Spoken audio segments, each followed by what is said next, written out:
VK Mishra present. हमारे channel पे बने रहने के लिए हमारे चैनल को लाल बटन दबा करके सब्सक्राइब करें और साथ में बेल आइकन घंटी दबाएं। जय श्री राधे कृष्ण। आप सभी का हमारे YouTube चैनल पे बहुत बहुत स्वागत है।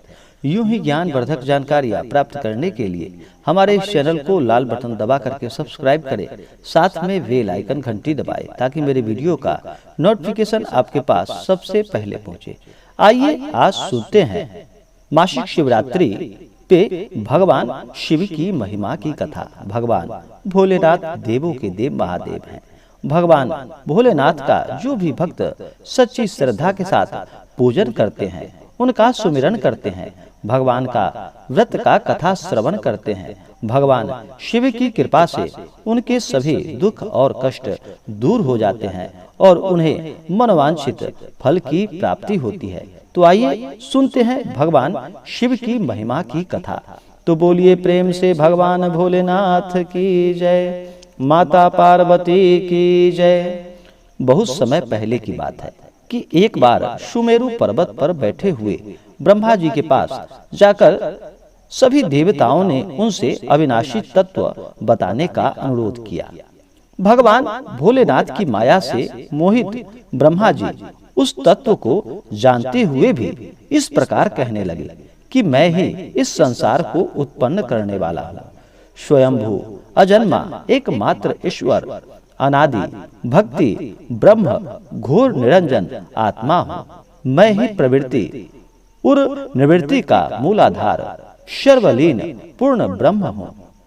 ब्रह्मा जी ऐसा कि पर मुनि मंडली में विद्यमान विष्णु जी ने उन्हें समझाते हुए कहा कि मेरी आज्ञा से तो तुम सृष्टि के रचयिता बने हो, मेरा अनादर करके तुम अपने प्रभुत्व की बात कैसे कह रहे हो। इस प्रकार ब्रह्मा और विष्णु अपना अपना प्रभुत्व स्थापित करने लगे और अपने पक्ष के समर्थन में शास्त्र वाक्य उद्धृत करने लगे।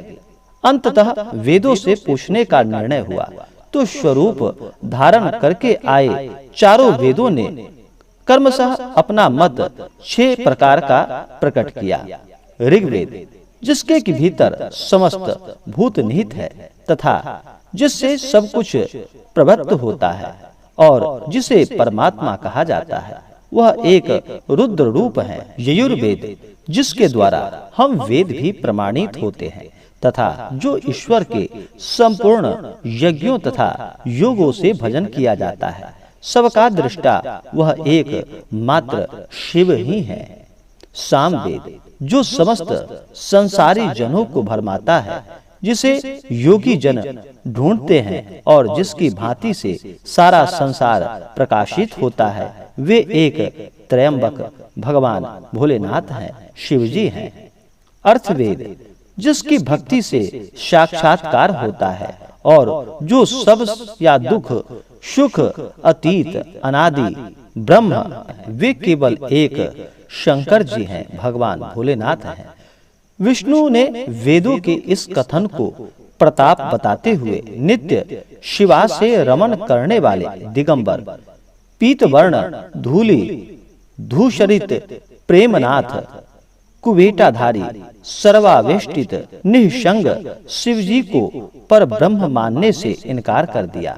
ब्रह्मा विष्णु विवाद को सुनकर ओमकार ने शिवजी की ज्योति नित्य और सनातन पर ब्रह्म बताया, परंतु फिर भी शिव माया से मोहित ब्रह्मा विष्णु की बुद्धि नहीं बदली।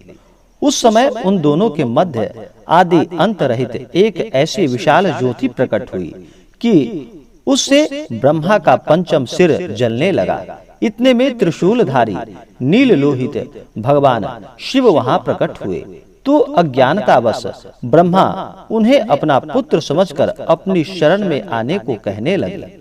ब्रह्मा की संपूर्ण बातें सुनकर भगवान शिवजी अत्यंत क्रुद्ध हुए और उन्होंने तत्काल भैरव को प्रकट किया।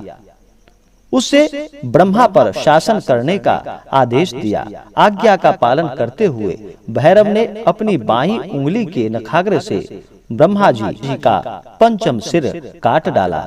भयभीत ब्रह्मा शतरुद्री का पाठ करते हुए भगवान शिव के शरण हुए ब्रह्मा और विष्णु दोनों को सत्य की प्रतीत हो गई और वे दोनों भगवान शिव जी की महिमा का गुणगान करने लगे। यह देखकर भगवान शिव जी शांत हो गए और उन दोनों को अभय दान प्रदान किया।